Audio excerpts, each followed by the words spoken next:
Bien, a mí como coordinadora del programa Libertad de Expresión y Ciudadanía de la Universidad de Chile me corresponde presentar este taller que hemos preparado, digamos, con harto cariño, con harto trabajo también, intentando sistematizar mucha información que manejamos, que conocemos, pero que todavía no habíamos logrado vincular más finamente a la discusión sobre la nueva Constitución, ¿ya?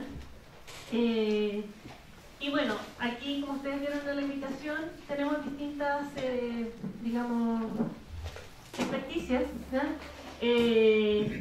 Periodismo, derecho, sociología, pero siempre buscando la manera de entrar a la discusión sobre la comunicación desde una perspectiva más allá de lo estrictamente periodístico, ¿ya? Ese es un poco el mensaje o el fondo de esta reflexión que queremos plantear, es decir, que el derecho a la comunicación es un derecho de todos, ¿ya? Y que tiene muchas más aristas. O sea, hay una serie de problemas que son más conocidos, que bueno, va a exponer Miguel y yo, pero ver un poco, digamos, los matices que hay en eso y las otras cosas que a veces no vinculamos necesariamente al derecho a la comunicación, pero que sí están afectadas en nuestra regulación, ¿ya?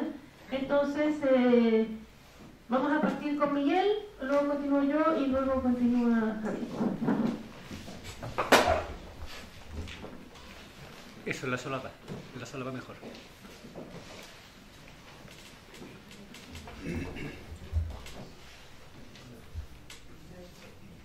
Hola, buenos días.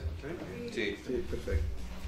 Primero que todo, muchas gracias por la invitación y los felicito por esta iniciativa. Me parece muy bueno que estemos reflexionando sobre este tipo de conceptos, como es el derecho a la comunicación y en general todo el proceso constituyente, que claramente es algo que tiene que ser justamente un proceso. Parte de este proceso es la reflexión que estamos haciendo hoy día. Y en ese contexto a mí lo que me importa hacer en este momento es un poco plantear algunas dudas, más que consejos, recomendaciones, porque aquí nadie tiene autoridad moral para imponer ningún tipo de cosa, es plantear dudas y voy a hablar un poco de la experiencia respecto de la libertad de expresión, de la comunicación, del periodismo, muchas cosas prácticas. Yo he ejercido el periodismo por 10 años y también la docencia en el periodismo, y me he encontrado con varias situaciones muy interesantes desde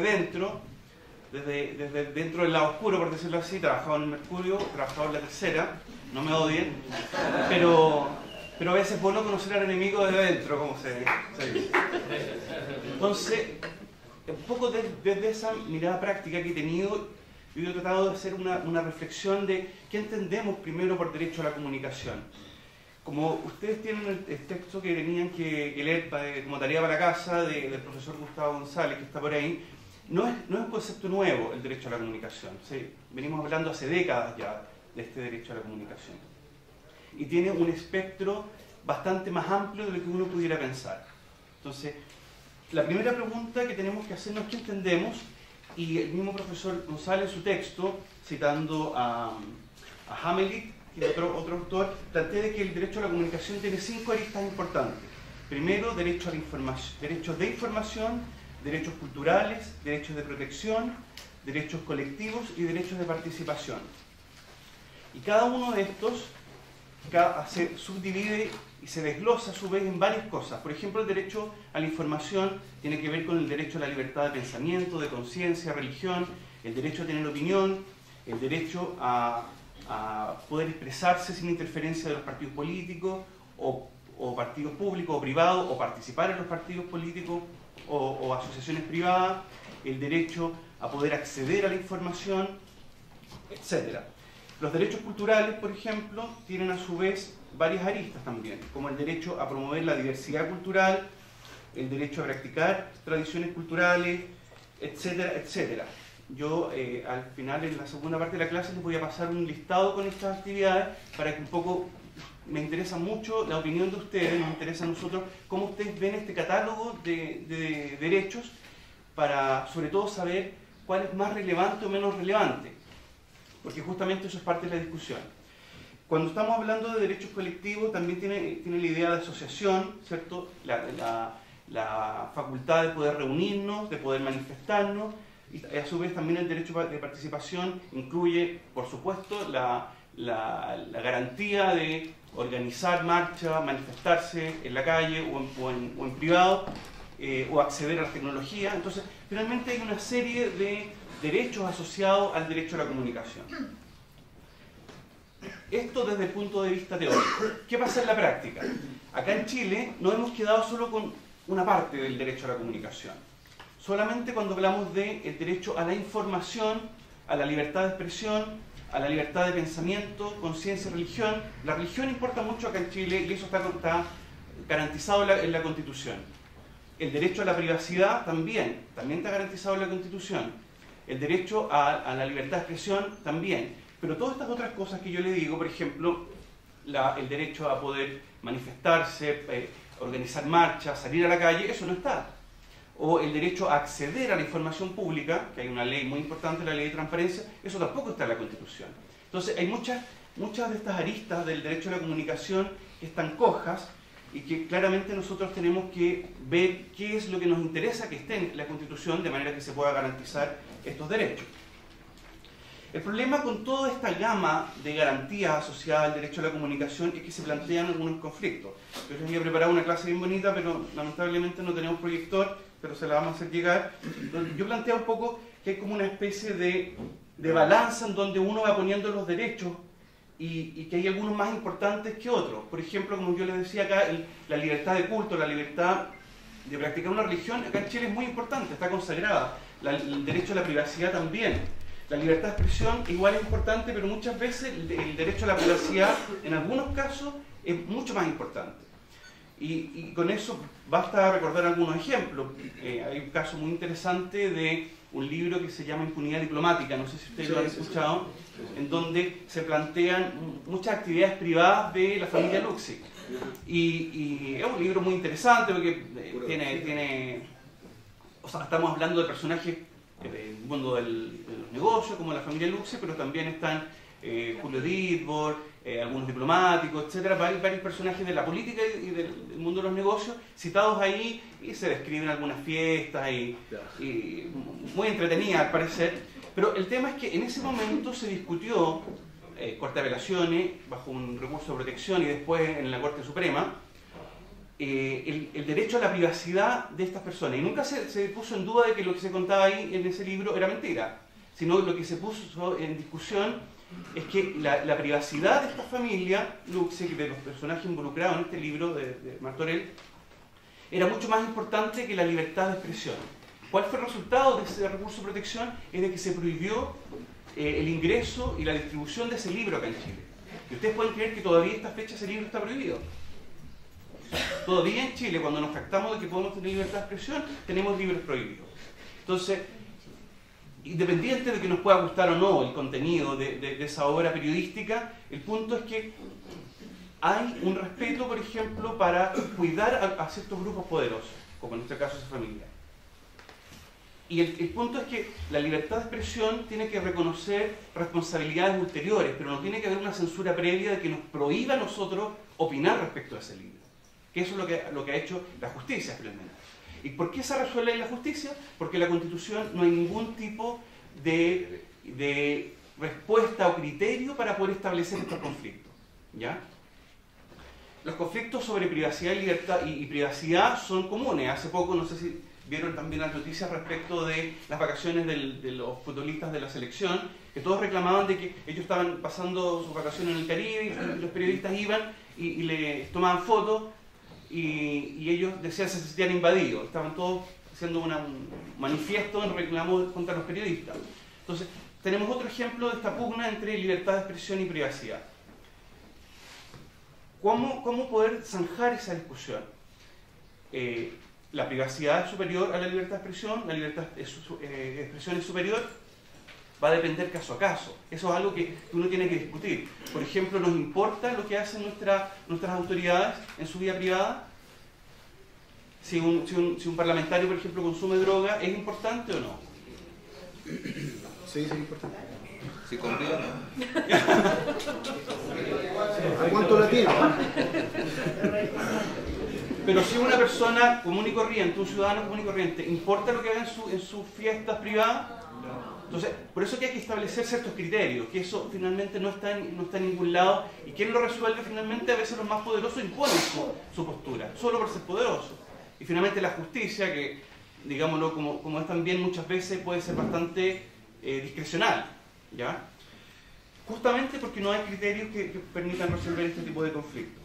Claro. O sea, por eso, por ejemplo, hay criterios que la doctrina o los teóricos han establecido que uno puede tener como referencia. Por ejemplo, cuando estamos frente a un delito, es algo que uno te permite establecer de que nos metemos en la privacidad de alguien. O sea, si alguien, por ejemplo, un acto sexual entre dos personas adultas, no me importa nada lo que estén haciendo. Pero si estamos frente a un acto sexual con un menor de edad, da lo mismo si es una autoridad o es un ciudadano común y corriente, eso es algo que uno tiene que denunciar, y la libertad de expresión prima para vulnerar ese espacio de privacidad. ¿Entienden? Entonces, ese es un buen criterio cuando estamos frente a una situación delictiva. O, por ejemplo, lo que muchos autores hablan del interés público. Cuando estamos frente a situaciones de interés público, también es algo que un criterio para poder determinar esa pugna de derecho. Pero ¿qué es interés público? También es algo que tenemos que reflexionar sobre eso. O sea, yo no puedo decir interés público lo que le guste a la mayoría, porque a la mayoría le gusta saber lo que hizo la modelo de moda. Entonces, eso no es interés público. O sea, ¿o qué es interés público? Tampoco lo puedo decir yo, es algo que justamente que podemos reflexionar. Como les decía, volviendo a estos derechos que son parte del derecho a la comunicación, en Chile nos hemos centrado en la libertad de expresión, que es muy importante, pero aún así tiene bastantes deficiencias. El concepto que nosotros tenemos en la Constitución, definida en el artículo 19, número 12, está sacado casi íntegramente de la Declaración de los Derechos del Hombre, que yo también ahí se las tenía en la página. Lo que nosotros tenemos en nuestra Constitución es casi textual lo que dice la Declaración de 1948. Y además, si uno va a la Declaración de la Revolución Francesa, es casi textual, nuestra definición de libertad de expresión es muy similar. Entonces, ahí nos damos cuenta de que estamos frente a un concepto que no ha evolucionado en 200, 300 años, ¿ya? Entonces, justamente es súper importante hacer esa reflexión. ¿Cuál es esa definición? Dice la garantía constitucional del 19, número 12, que todos los ciudadanos tienen derechos, o se asegura la libertad de emitir opinión y la de informar sin censura previa, en cualquier forma y por cualquier medio, sin perjuicio de responder de los delitos y abusos que se cometan en el ejercicio de estas libertades, en conformidad a la ley, la que deberá ser de quórum calificado. Es extraño porque esto sí es muy importante, se establece la censura previa, que fue una de las pequeñas cosas buenas de la reforma del 2005, pero solo establece esta garantía de que nosotros podamos emitir nuestras opiniones. Pero nos falta, por ejemplo, muchas otras cosas. No se garantiza el acceder a información pública, que es lo que está garantizado en la ley de transparencia. Porque es un poco absurdo esta definición, porque podemos decir todo lo que nosotros queramos, pero para poder tener opinión, como dice un refrán o un reclame de una radio, para tener una opinión hay que estar bien informado. Entonces, necesitamos tener información, tener insumo para poder formarnos y de ahí expresarnos. Entonces, si la Constitución solo nos dice, usted diga lo que quiera, pero no tiene derecho a pedir información, es como que el proceso está cojo, justamente. Entonces, de partida, si estamos hablando de derecho a la información, estamos al debe en esa definición. Pero además, nos falta garantizar todos los otros derechos, los derechos colectivos, de participación, todas estas otras gamas que yo les hablaba del derecho a la comunicación. La misma derecho de acceder a actividades culturales, que no está en la Constitución, pero está, por ejemplo, en la ley de prensa, que se habla de que los medios de comunicación tienen que ser pluralistas. ¿Son pluralistas? O sea, finalmente ese párrafo que no está en la Constitución, solo en la ley, en un rango menor, es ley muerta, letra muerta. ¿Por qué? Porque nadie finalmente se asegura de que haya una diversidad cultural, de que se promueva a las actividades regionales, por ejemplo, como dice la ley. Entonces, finalmente estamos frente a situaciones donde la Constitución, que es la que finalmente garantiza, no consagra. Entonces, también es algo sobre lo que tenemos que reflexionar. Y aún que nos jactamos de que tenemos esta libertad de expresión en Chile, tenemos muchos problemas. Uno de ellos es el tema de la concentración de medios. otro dibujito que le había hecho, que es como un poco se maneja esto desde la sombra finalmente. Y muchas veces uno no tiene idea. Sabemos claramente el duopolio que existe respecto del Mercurio y la Tercera. Solo como resumen, el Mercurio tiene 2 de los 8 diarios de circulación nacional, tiene 18 de los 45 diarios regionales y está en 14 grandes ciudades y provincias de Chile. Entonces, el Mercurio finalmente tiene una serie de diarios que van cambiando de nombre, pero finalmente son lo mismo. El grupo Copesa tiene obviamente la Tercera, la Hora, la Cuarta, el diario Concepción, ¿Qué pasa?, Paula, pero además ha entrado en las radios, Duna, Cero, Radio Carolina, Beethoven, etc. Entonces, pero hay más que eso, aparte de la concentración horizontal, que esa es la definición de esto, cuando alguien es dueño de varios medios de una misma característica, por ejemplo, una serie de diarios, una serie de radios, eso estamos frente a un concepto que se llama concentración horizontal, ¿ya? Yo tengo un diario y lo multiplico por varios, ¿ya? Y ese problema es que finalmente la gente no percibe que estamos frente a un mismo discurso, un mismo poder finalmente. Por ejemplo, en el caso de las radios, el Grupo Iberoamerican tiene una serie de radios, Imagina, Concierto, Futuro, FM2, Radio Corazón, Radioactiva, Pudahuel, ADN, Rock and Pop. ¿Qué pasa? Finalmente el público dice, tengo una cantidad de radios que escuchar, distinta música, distintas noticias. Pero no, estamos frente a lo mismo, porque es un mismo grupo. Y en la práctica, ¿qué pasa? El periodista que trabaja para uno de estos medios tiene que trabajar y repetir la misma noticia a veces para la otra radio. Estamos duplicando tarea a un mismo sueldo, pero finalmente, ¿qué pasa?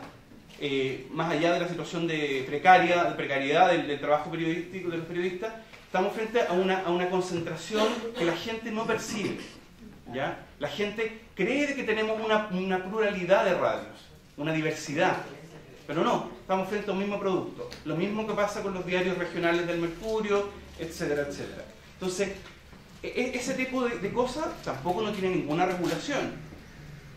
Yo, y les repito lo que les dije al comienzo, planteo dudas, no tengo soluciones. ¿Cuál será una solución? Establecer, por ejemplo, que alguien solo puede tener 5 radios, 3 radios. Eso es algo que hay que discutir, ¿ya? Acá en Chile ni siquiera... Solo estamos conscientes del pésimo diagnóstico que tenemos, pero no hay soluciones. Eso es bien interesante porque finalmente cuando uno ve la radiografía de los medios de comunicación se da cuenta de que ese mismo modelo económico está presente en todo, porque si vemos los LUXIC son dueños de mineras, de empresas eléctricas, de bancos y dueños de canales de televisión y de radio. Entonces, cuando escuchamos Canal 13, cuando escuchamos las montones de radio con LUXIC, estamos escuchando la opinión de ellos. Si estamos viendo Mega, estamos frente al grupo Betia, que es dueño de Falabella, de Farmacia Humana. Entonces estamos cruzando finalmente el mismo modelo económico en nuestros medios de comunicación. Y por eso que es importante ver cuál es la función de los medios de comunicación. Son medios de comunicación social. Así me lo enseñaron a mí en periodismo y eso ya no olvidamos, un medio de comunicación ahora nomás. El concepto social y la responsabilidad social y la función social de los periodistas se olvidó. Ya no nos olvidamos de eso. Lo que yo planteo es que sobre todo en tema de concentración hay muy poca regulación. Chile es un ejemplo de lo mal que funciona la concentración de los medios y tenemos que hacernos cargo. También cuando hablamos de derecho a la comunicación es un tema. Otro tema, como el que les comentaba, el tema de la publicidad, pero también está el tema de la censura y la autocensura. Cuando estábamos en época de dictadura era muy fácil identificar la censura, porque habían organismos represores, los medios, las portadas de los diarios pasaban por un filtro de militares incluso. Pero ¿qué pasa ahora? Ahora es bastante imperceptible y por eso que les comentaba, yo trabajé ahí y me pasaba mucho. También les tenía un ejemplo, no lo van a ver, pero se lo explico, por si no lo ven bien. En algún momento se estaba discutiendo el tema del aborto, que es un tema pendiente también acá en Chile, todavía sigue pendiente, y nosotros hicimos, cuando yo era editor, hace como 2 años, la primera página del diario La Tercera, una nota grande sobre el aborto y la discusión parlamentaria, e hicimos un mapa bien interesante donde mostraba Chile como uno de los pocos países, con el Vaticano y Chipre, donde no había ningún tipo de regulación sobre el aborto. Entonces era un mapa súper interesante, con colores, y resulta que esto salió para la primera edición, donde decimos nosotros, a las 8 de la noche se va y se va a región. Esto lo vio el director del diario y lo mandó al dueño del diario, a Sayé, y Sayé dijo no, él no está a favor del aborto, entonces, ¿qué hacemos? Eliminamos esta noticia y la reducimos, sacando el mapa, la achicamos a la mitad. Esto es la típica censura. ¿Y por qué les comento este ejemplo? Porque es imperceptible para la gente. La gente no se da cuenta cómo se manipula la información que puede ser más importante, que son temas de discusión política, relevante para la ciudadanía, que a la ciudadanía le importa, como el tema del aborto, lo mismo ha pasado con el tema de la droga y todo. Y los medios manipulan esto de manera que sea más o menos importante, ¿ya? Y uno estando adentro se da cuenta de que la censura es achicar esta noticia y ponerla en una página más atrás del diario. Lo mismo pasa en los canales de televisión. Las primeras noticias son los accidentes, lo que nos interesa despistar a la ciudadanía, y las noticias más importantes son más cortitas y van más hacia el final del noticiero. Entonces, esas situaciones que representan un poco cómo funcionan los medios de comunicación ahora, es algo que también tenemos que discutir, cómo poder garantizar de que finalmente como ciudadanos tengamos derecho a medios de comunicación sociales, que es la idea que yo les hablaba. ¿Bofill era el director? Bofill era el director. El mismo que está ahora en Canal 3. El mismo. Por eso me llamó al tiro la atención. Entonces finalmente un poco... Tiene que ver todo. Un poco la hora, ¿cierto? Tenía más información, pero un poco para resumir esta idea, hay muchos temas pendientes en materia de derecho a la comunicación, porque, como les decía, tenemos cinco grandes ejes en el derecho a la comunicación, y nosotros nos hemos hecho cargo finalmente solo de uno, que es el derecho a la información por la libertad de expresión y el acceso a la información. Pero aún así, esa arista, que es la que tenemos más desarrollada, está muy deficiente. Entonces, claramente tenemos que reflexionar, porque los medios de comunicación ahora no están cumpliendo su rol social, y la información que nosotros tenemos es bastante sesgada y representa solo una postura de los grupos económicos de este país. Como ustedes muy bien decían, representa el modelo económico que tenemos, y finalmente tenemos que reflexionar cuál es el objetivo de los medios de comunicación. Es garantizar la democracia. ¿Por qué? Porque los medios de comunicación nos deben permitir formar nuestra opinión y poder expresar nuestra opinión. Y eso claramente es algo que está muy al debe en este momento.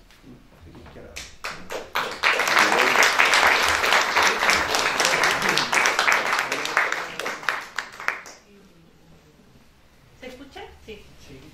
Bueno, mi parte es sobre todo, digamos, hacer como un mapeo de los problemas que nosotros tenemos en Chile para el ejercicio del derecho a la comunicación, ¿ya?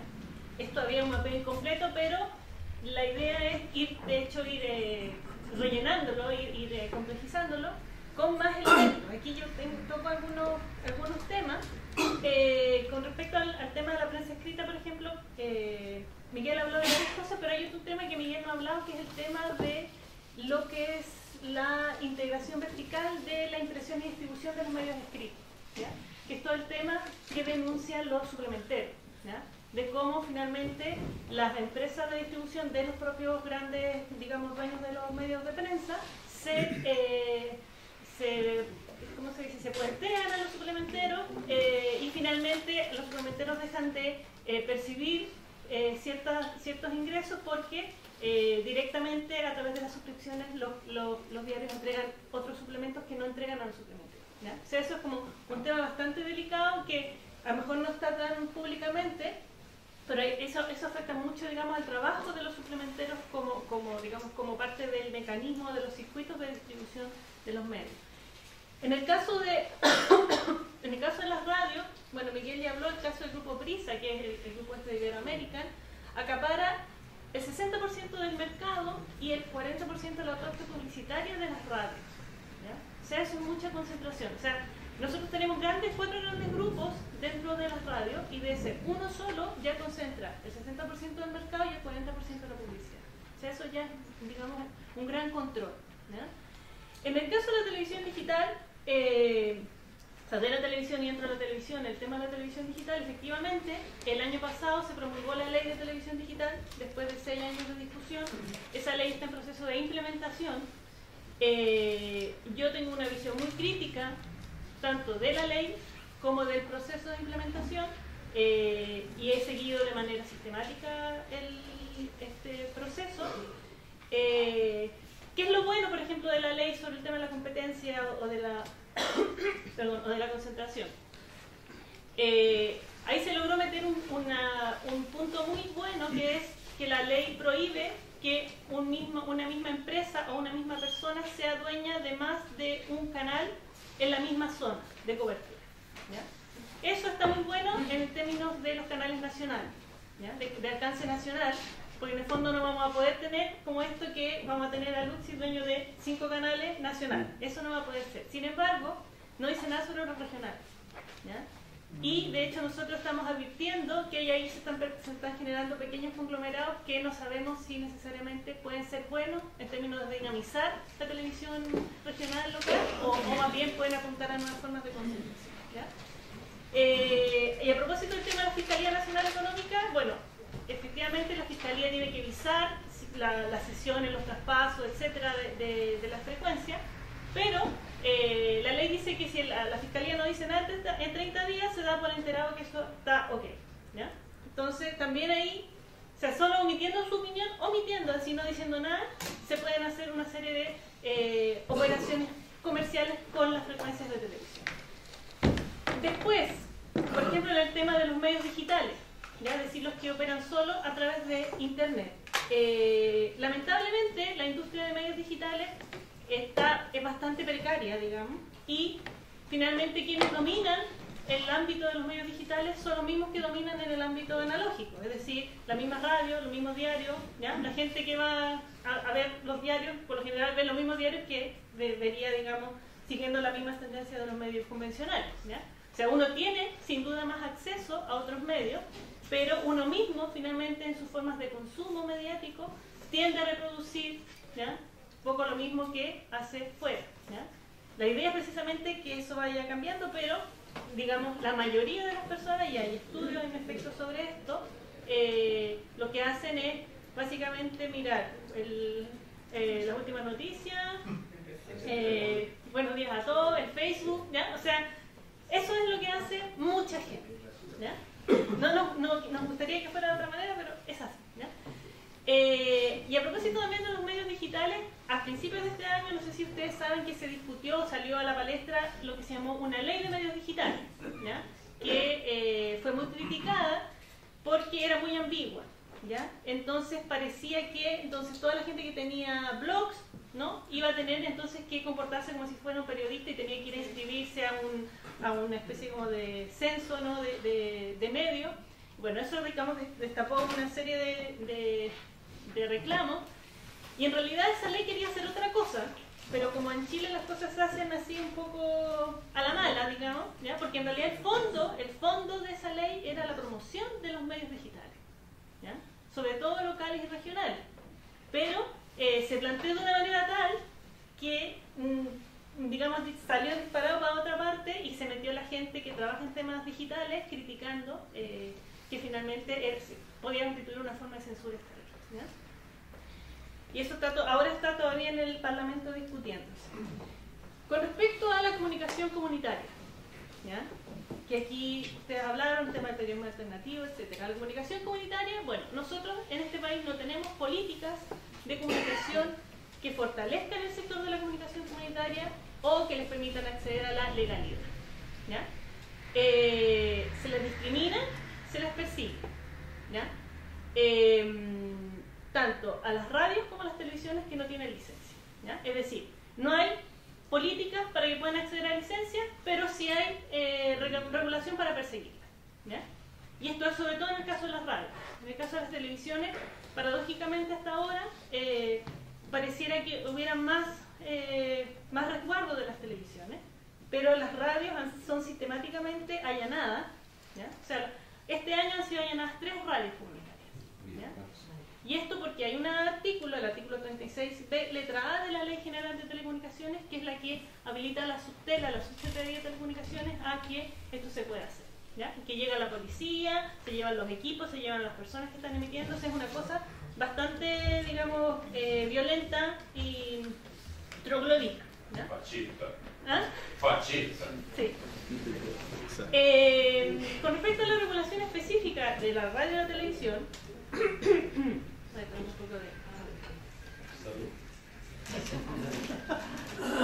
nosotros tuvimos una ley de radios comunitarias que fue una muy mala ley, el año 94, ¿ya? Que se llamó la Ley de Radios de Mínima Cobertura. Ni siquiera era de radios comunitarias, ¿ya? O sea, para que se entienda, digamos el lenguaje que era realidad algunas veces, ¿no? Y realmente lo que se buscaba era hacer que estas radios, que eran comunitarias muchas y que venían de fines de la dictadura, de principios de la no dictadura, estos, de hecho, hicieron un pacto con el Parlamento, hicieron un pacto con el gobierno de no dejar de emitir hasta que la ley saliera, y salió una ley pésima.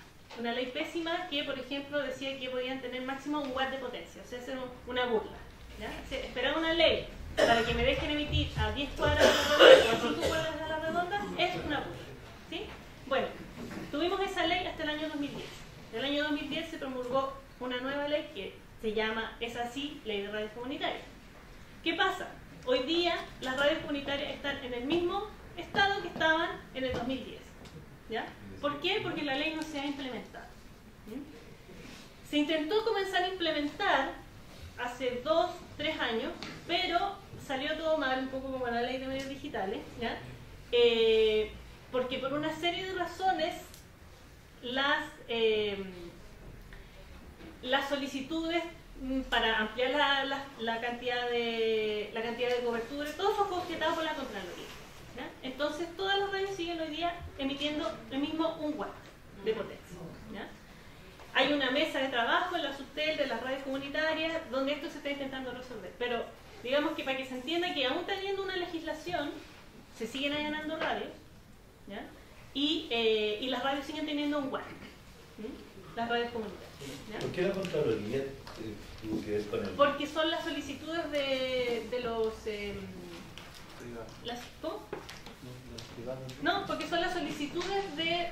como las radios que ya tenían concesiones algunas, para poder como pasar a ser como admitidas dentro de la nueva ley, tenían que hacer todos unos trámites.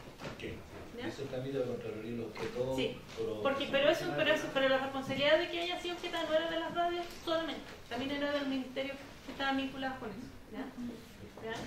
Porque de hecho, digamos que nuestras radios comunitarias son tan precarias, han sido tan maltratadas, ¿ya? Que tampoco son necesariamente todo lo democráticas y participativas que debieran ser, al definirse o al autodefinirse como comunitarias, ¿ya? Y ese es un tema, digamos, un gran tema que, digamos, daría para otro gran taller, pero efectivamente, por ejemplo, nosotros tenemos la realidad hoy día, producto de la Ley de Radios de Mínima Cobertura, es que finalmente quienes se hicieron de prácticamente la mayoría de las frecuencias legales que estaban destinadas a radios comunitarias fueron las iglesias evangélicas, ¿ya? Entonces eso también es un problema, ¿ya?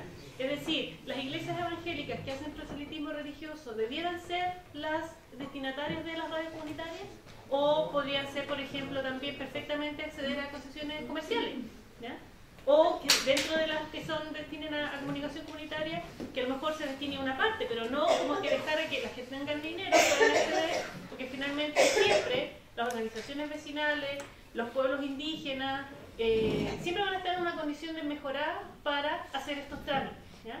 Porque acceder a una concesión no es solo que uno tenga la voluntad de querer acceder a una concesión o a una frecuencia. Hay que tener la plata para los transmisores, hay que tener la plata para los equipos, hay que solicitar, hay que pagarle a un ingeniero o a un técnico para que haga el informe que requiere la Subtel. Es decir, son toda una serie de trámites que no lo pueden hacer necesariamente todas las organizaciones que nosotros quisiéramos que pudieran hacer. Y además es lamentable, por ejemplo, lo que usted plantea, efectivamente respecto de, bueno, cuál es la relación de estas radios con las organizaciones sociales, ¿ya? O sea, tenemos ahí una distancia que no debería existir, ¿ya? Porque de hecho estas radios deberían ser espacios para dinamizar, por ejemplo, este tipo de movimientos, ¿ya? Pero eso, digamos, yo lo atribuyo sobre todo a a un déficit democrático generalizado y en un contexto donde además son radios que viven en la sobrevivencia, ¿ya? Eso yo diría sobre el caso de las radios comunitarias. Y bueno, en el caso del sector completo de las radios, finalmente, si las radios comunitarias actualmente existentes pudieran acceder a frecuencia, eso sería entre el 5 y el 10% de todas las frecuencias destinadas a radio. Es decir, el 90% de las radios, o el sector radial sigue siendo privado comercial, ¿ya? Entonces ahí tenemos nuevamente un desbalance porque además no existe ninguna radio pública. Eso podría cambiar con la nueva ley de televisión digital, porque no con la nueva ley, con la ley corta de TVN que se aprobó, ¿ya? Que al ampliar el giro comercial de TVN, que esto en sí pareciera que fuera malo, lo que tiene de bueno es que permitiría entonces que TVN operara como más que exclusivamente una televisión, ¿ya?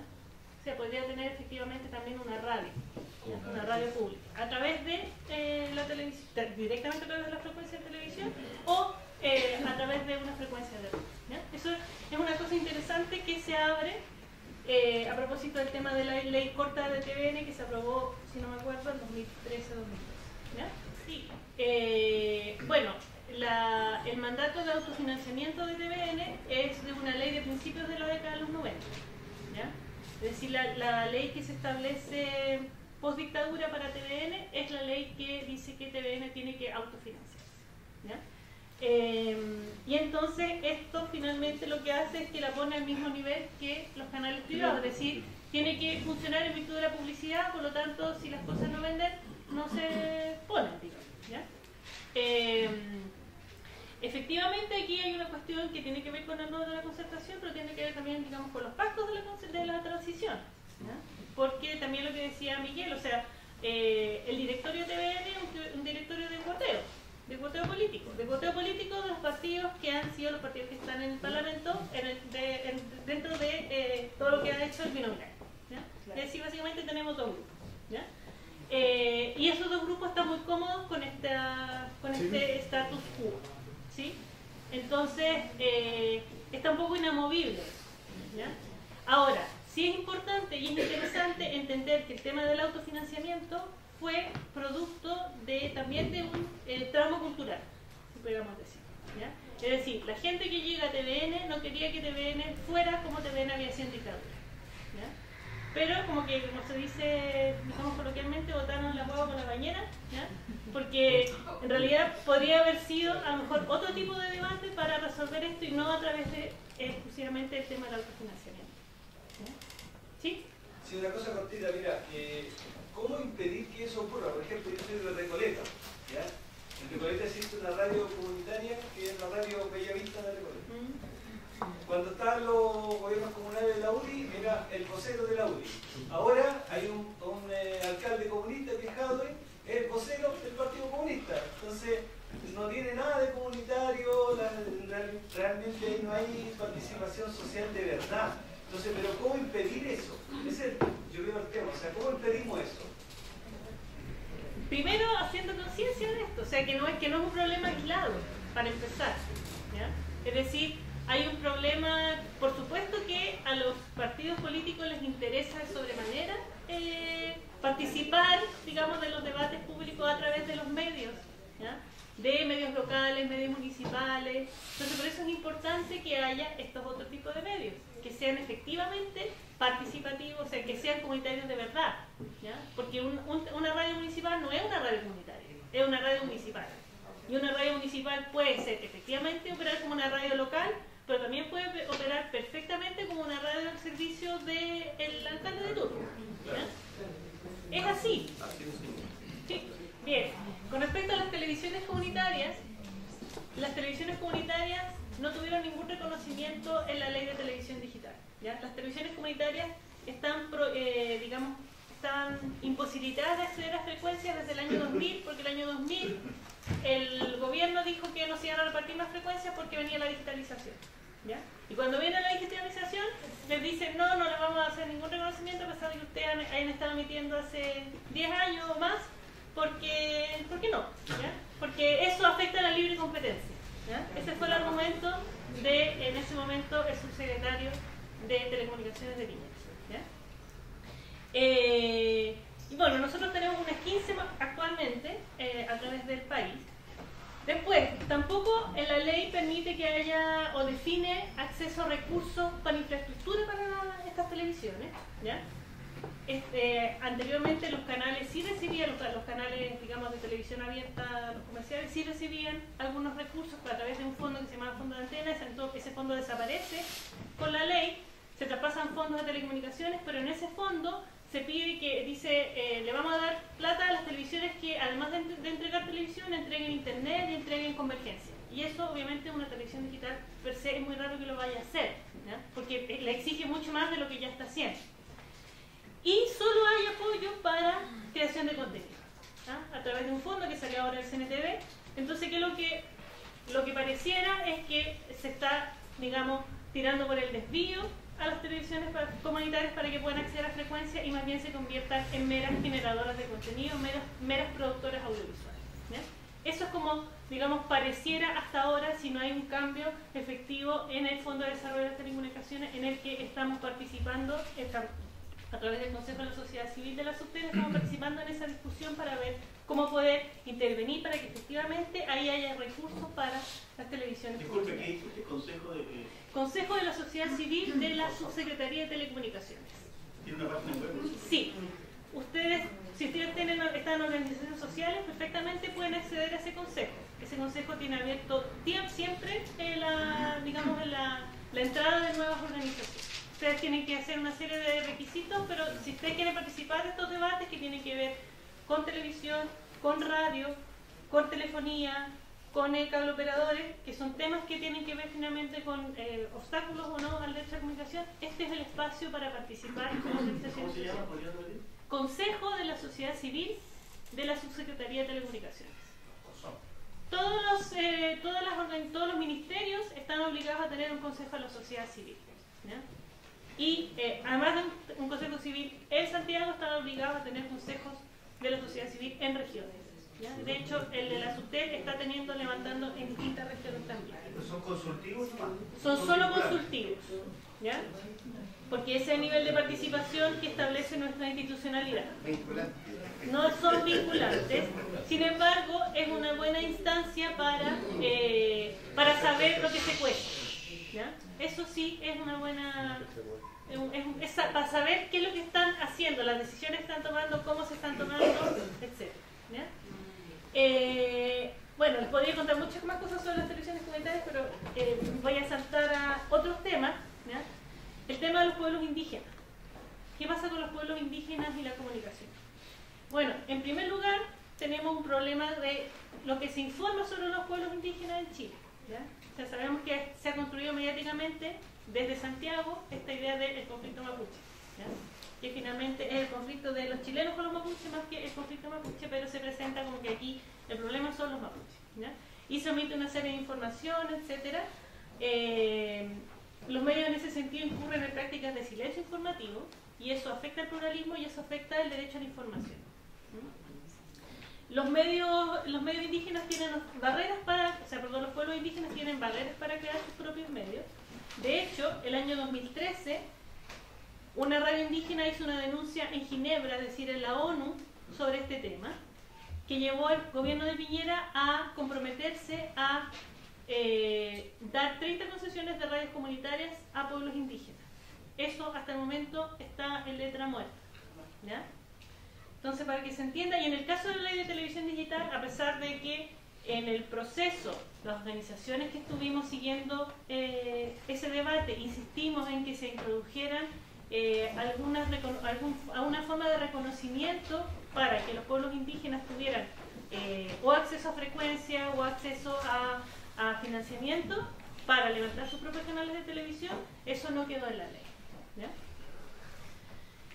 Después, ¿qué pasa con los medios públicos en Chile? Bueno, tenemos una desnaturalización del concepto de medios públicos, ¿ya? Porque de hecho, medio público no quiere decir medio gubernamental, para empezar, ¿ya? Entonces, a partir de este temor a que el medio público, particularmente TVN, se convirtiera en un medio gubernamental, lo que se llegó entonces al tema de convertirlo en un canal cuasi privado, ¿ya? Entonces ese es el problema que tenemos, y no tenemos radio pública, no tenemos prensa pública, no tenemos empresas de telecomunicaciones públicas, ¿ya? O sea, no tenemos, digamos, tenemos una jibarización de lo público en un contexto de alta privatización y comercialización del sector de la comunicación y de las telecomunicaciones. Y aquí es donde yo también quiero ir vinculando temas, ¿ya? Porque efectivamente en el contexto de la convergencia digital, que es en el que estamos hoy día, ¿ya? Esto que antes eran empresas separadas, es decir, las empresas de radiodifusión iban por un lado y las empresas de telecomunicaciones iban por otro. Hoy día estas empresas están en una lógica de convergencia. Y por eso, por ejemplo, hablamos de televisión digital, ¿ya? O sea, la televisión digital lo que hace es que finalmente opera con el mismo código binario que operan los computadores, ¿ya? Entonces eso permite que haya en una franja más finita de frecuencia se pueda transmitir mucha más información de la que se transmitía en analógico, ¿ya? Y eso también genera como fricción. Entonces, bueno, un gobierno que va a promover la radiodifusión o va a promover las telecomunicaciones, ¿ya? Eso está pasando también, digamos, a nivel de la discusión de las políticas públicas. Y nosotros, por ejemplo, en el tema de Internet, no tenemos políticas públicas efectivas, ¿ya? Finalmente se vincula Internet estrictamente al desarrollo económico, no al desarrollo social ni al desarrollo cultural, ¿ya? Y eso se traduce muy bien en el tipo de agendas, por ejemplo, lo que se llaman las agendas digitales, ¿ya? Que están solamente pensando en lógica económica, ¿ya?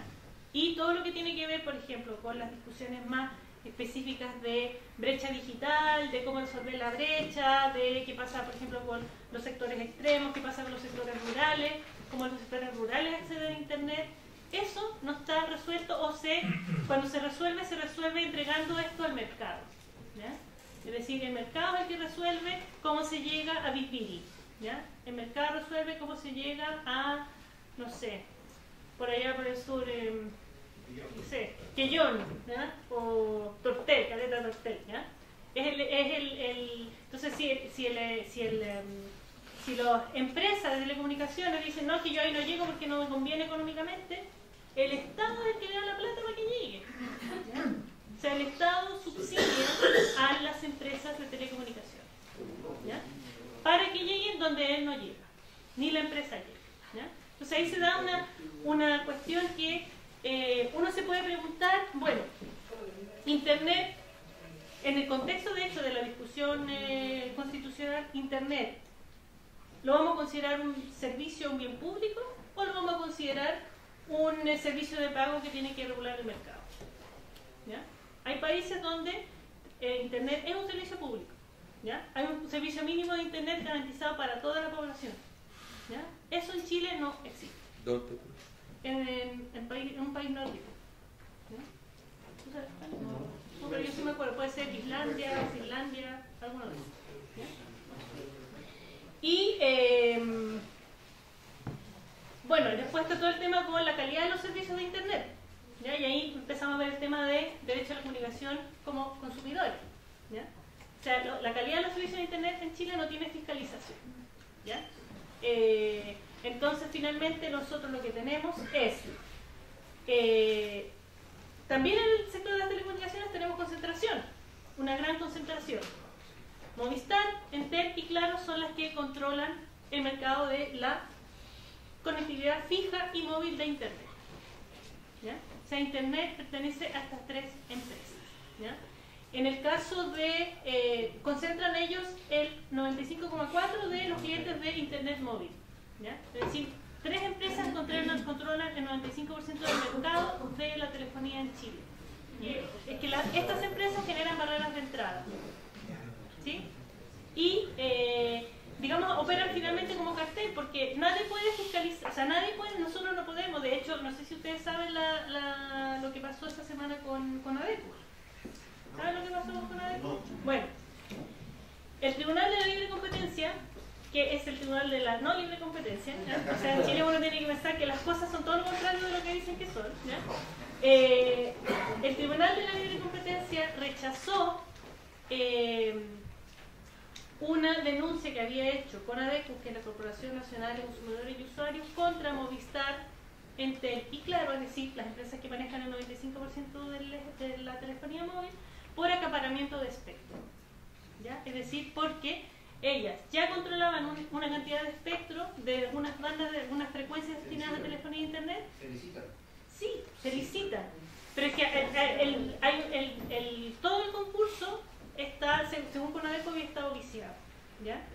¿Y qué es lo que dice el Tribunal de la Libre Competencia? El tribunal no se pronuncia sobre el fondo, sobre si efectivamente hay acaparamiento, sobre si efectivamente hay un problema de concentración. Lo que dice el Tribunal de la Libre Competencia es que las organizaciones de usuarios no tienen ¿cómo se dice? Como la capacidad legal, legitimidad para hacer esta denuncia, ¿ya? Ese es el argumento, ¿ya? Entonces, si fijan que tenemos problemas. O sea, hay un problema de que tenemos problemas de calidad, tenemos problemas de concentración, tenemos problemas de que la relación precio-calidad de los servicios de internet en Chile son uno de los peores a nivel regional.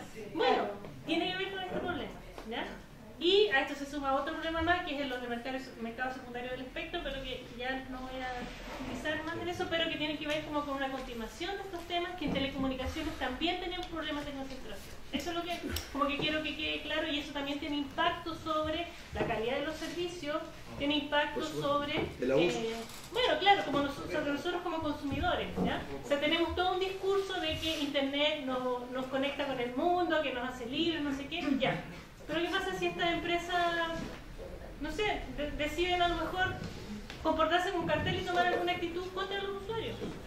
O sea, bien, otro punto importante a propósito del tema de las telecomunicaciones es, tenemos que finalmente todas las telecomunicaciones en Chile, o en un 99%, son de carácter privado comercial, ¿ya? Y aquí es importante ver que hay países donde hay proveedores de telecomunicaciones que no son comerciales, ¿ya? Es decir, que son de carácter comunitario. Existe la posibilidad en algunos países, de hecho, en México, en España, en Canadá, existen experiencias de proveedores comunitarios de telecomunicaciones. De estos tres países, el país donde esto está más desarrollado es en Canadá, donde estos proveedores de telecomunicaciones son los pueblos originarios. Los pueblos originarios se dan a sí mismos servicios de telecomunicaciones, entonces se generan también a través de eso una forma de seguridad económica. Es decir, tienen acceso a internet, brindan servicios de internet y al mismo tiempo se transforman en una manera también de sustentabilidad de los propios grupos indígenas, ¿ya? Es decir, estas cosas son posibles, ¿ya? No son ideas locas que a uno se le ocurren, ¿ya? Tiene que ver con políticas públicas, ¿ya? Y con el lugar que se da a lo social comunitario y a lo público, que es lo que están prácticamente desaparecidos en nuestros sistemas de radiodifusión, de radio y televisión, como en telecomunicaciones, ¿ya? Y otro punto súper importante en el caso de las telecomunicaciones es que nosotros no tenemos soberanía tecnológica, ¿ya? Porque la banda ancha, los satélites y los servidores que usamos tienen su centro de distribución fuera del país, ¿ya? Nosotros aquí no tenemos proyector, pero hay unos mapas que uno puede ver en internet donde se ve que a Chile lo que llega es un cable, ¿ya? Un cable que si uno ve, por ejemplo, comparado con Estados Unidos y Europa, o sea, son miles de cables que cruzan los continentes. O sea, a Chile llega un cable y ese cable se corta, se puede cortar toda la información, toda la conexión. ¿Por dónde pasa?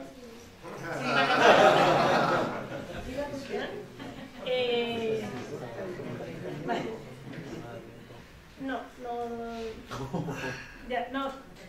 Para cerrar, finalmente, ¿cuáles son los problemas de fondo que nosotros observamos en temas de comunicaciones y telecomunicaciones? Primero que no hay regulaciones, por ejemplo, en términos de políticas de comunicación, de lo que señalaba Miguel, ¿ya? Sobre el tema de la concentración cruzada, ¿ya? Que es una cosa que hablábamos ayer, que es el tema, por ejemplo, de cómo cada vez más los bancos están siendo dueños de medios de comunicación o están invirtiendo en medios de comunicación. Eso es un fenómeno que no es solamente de aquí de Chile, es un fenómeno global, ¿ya? De hecho tiene un nombre que es financiarización de los grupos de comunicación, ¿ya? Es un fenómeno global que tiene que ver con el momento actual del capitalismo, que es un capitalismo postindustrial, que tiene énfasis en la financiarización, que tiene una apuesta por lo comunicacional y lo cultural, ¿ya? Como nuevas maneras de generación de beneficios, ¿ya?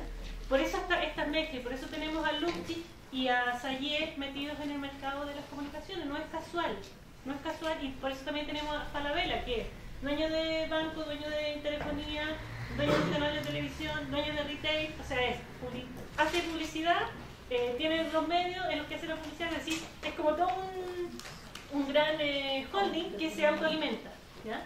Eso es una cosa que no está regulada, ¿ya? Nuestra regulación de los monopolios es muy floja, hay una sobrerepresentación del sector comercial y no se fomenta el desarrollo de nuevos medios, ni comunitarios, ni indígenas, ni siquiera pequeños medios comerciales, ¿ya? O sea, estamos en una gran, digamos, lógica de concentración en grandes grupos que finalmente lo que hacen es que generan una discursividad muy monocórdica, ¿ya? O sea, no son los espacios para el debate público, ¿ya? Eso como síntesis, digamos, bien rápida de los problemas.